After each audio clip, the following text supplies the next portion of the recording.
Last ব্লগে দেখিয়েছিলাম মেয়ের ড্রেস বানানোর জন্য ছিট কিনতে গিয়েছিলাম, আর সেদিন যাচ্ছিলাম তার বাবার জন্য। শ্রেণীর অন্নপ্রাশনের রিসেপশনের সময় কুশ ব্লেজার পরবে ঠিক করেছে এবং সেটাই বানাতে দিতে যাচ্ছিলাম সেদিন। তো তার আগে ইচ্ছে করলো একটু দহি বড়া খেতে, দুজনেই দাঁড়িয়ে পড়লাম আগে খেয়ে নিই তারপর যাওয়া যাবে দোকানে। আর এখানের দহি বড়াটা না খুবই সুন্দর করে, আমার তো খুবই ভালো লাগে, তার জন্যই দুজনেই দাঁড়িয়ে পড়লাম। আর সেদিনও টেস্টটা অসাধারণ ছিল।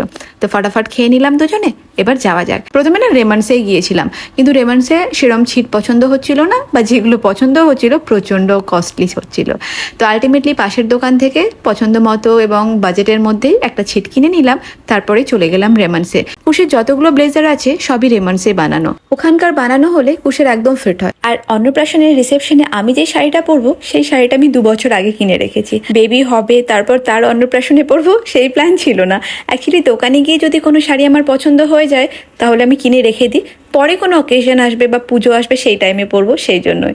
ওরকম যখন কোনো প্রোগ্রাম আসবে সেই পারপাসে আমি কখনো শাড়ি কিনতে যাওয়া পছন্দ করি না, কারণ তখন গেলেই আমার কোনো কিছু পছন্দ হয় না। সেই জন্য আগে যখন পছন্দ হয় কিনে রেখে দিই।